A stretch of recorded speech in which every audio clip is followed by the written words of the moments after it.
Hi. Hello? Hi. My name is Ollie, and I live on this bus. My name is Hattie Harry and Opal Paraplexity. I'm Nick Politsky. Welcome to our tiny house bus. Welcome to our bus. Big bus.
Right here we have our stairs. We ended up reframing those and kind of reworking them. We found we got a lot of noise, a lot of cold coming through them, so we used up the last of our flooring to try to clean them up a bit. And this is our shoe cabinet. An afterthought of the shoe cabinet was a little ventilation. We found when we were in Florida in February that this cabinet got pretty stinky. So we added a little bit of air movement to it, and that has helped a lot. Daddy drives up here. This is all his buttons that he presses. And whenever he needs to stop, he pushes that one or that one. And I can switch this on and off. But he and my mom said I could do it. Shades at all our windows. That has been critical in the heat and the cold. We've got a plant shelf down here that's removable so that when we're driving we can still use the defrost if we need to, but it gives us a place to have a little bit of greenery. Bookshelf up here, our stereo. This is a dragon, a felt dragon that my talented and wonderful mother made. We mostly left this intact. We did add a backup camera, which is critical, and I would highly recommend to anybody thinking about driving a 35-foot bus through the city and trying to parallel park in metropolitan areas. Over here, this is a cabinet where we've got a little bed platform, lounge platform that sits here so we can have kind of a chill out area, watch a movie. We've got a little bit of storage behind all of our seating, so our broom gets limited use, lives back here. Seatbelts are back here also. Yeah, thank you. So these pop out, and with a little bit of maneuvering, we remove the cushions and we can have our car seats or a full-size adult human safely seated here.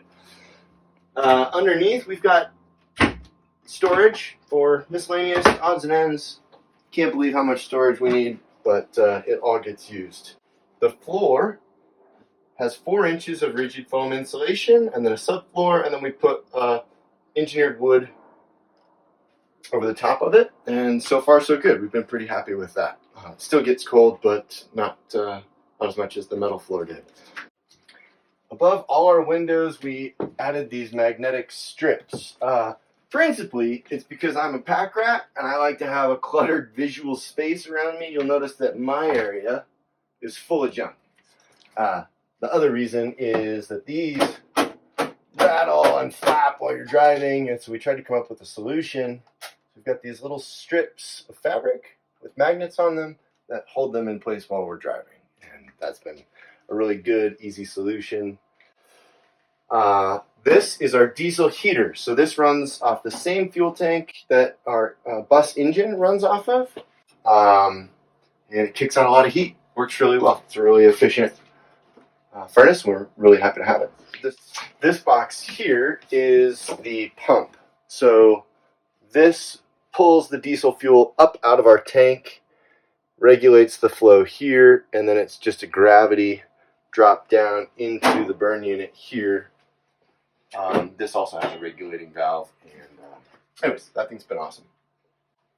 Our fridge is small, but really we have found it works really well. Even trying to grocery shop maybe every 10 days fits everything we need. We also have a cooler, but mostly we just keep drinks in that. So this has worked well for most of our needs.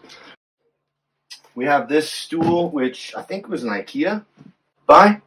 So all of our kids, or really our whole family, can gather around this table. It's a little tight for 5, but we make it work. Usually somebody sits, with their food over there or at the counter. But this works well for games, eating, everything we've needed it to serve as. It's done well. Cooktop, this is probably a little bit more challenging than we anticipated in that the size of it is so small. When you have a large pan on any one burner, you really can't use the other two. So we have an Instant Pot, which has been hugely helpful. And my wife is an expert at improvising. You can find her at amcloudvoiceover.com. These are one of many sort of adjustments for storage, trying to figure out how do we make everything work in the space. So Anne crocheted these. Is that the right term? Yeah. Mm-hmm. While in transit, actually, it's probably violating some sort of law about having metal objects in your hands while traveling down the road. I wasn't driving. You might. No, you weren't driving. That's right. That's a good point of clarification. I was driving. These have worked really well. Bananas are getting ready to eat. We should probably get down on those pretty quickly. Shelving with all our mason jars, much more organized than it looks. Much more organized than we really are, but it works really well. It gives us additional storage, and we kind of like the visual. So that's been nice. We added some shelving inside our cabinets. Can you believe we have that much stuff in there? Wow, look at that. Do we really need all that stuff? Yes, we actually use it all. Our youngest likes to get in here, pull things out, set them down on the stool, and cook, make things. It's pretty entertaining and lets us get some cooking done or do the dishes. But that's also been, really good storage for us, and it takes a while to get used to differently configured space, but I think we've pretty well done it. Hi again. Welcome to our bathroom. One thing you'll notice right away is that the walls are this really cool cork, and that color works really well with the color of the flooring and these stairs, and then bam, there's a black floor in the bathroom. How did that happen? It's a communication breakdown between my wife and myself, and every time I look at it now, I think, man, that would really look better if it matched the walls, which is what Ann wanted all along. But anyways, here we are. We have a black floor. We have a composting toilet. If you come around here, you can see that. You can put things here and pee down there. And it's all the way almost here, you dump it out. And for privacy, which is a little bit of a joke, we have this curtain. If you fart in here, the curtain really doesn't do anything to help that. We have a little shower. Oh, tub. And so the most comfortable position I've found is really to kind of kick your legs up like this, and then you can submerge your whole upper body. Moving into the bedroom, we've got our stairs, which all have pop-up lids, act as extra storage. Down here, this pops up, so we've got linens, towels, things like that. Wardrobe. This is our master bed. And down here is my room. We have a mini split, so our condenser sits on the back of the bus on a frame, and that works amazingly well. Keeps us really cool. Also kicks out some heat when we need it to. A little ladder for the little ones to climb up to the top bed. some little boxes for books and toys. These are some of them. And we have magnet tiles there. And some Legos there. Want to see more things? Under here, we have our inverter, our freshwater tank, some tools, a little bit more storage, our freshwater pump, and our battery tender. This is Reflectix, and this is, gosh, some old blackout curtain. I can't remember. We had this in our basement at our house and repurposed it and sewed some magnets in here.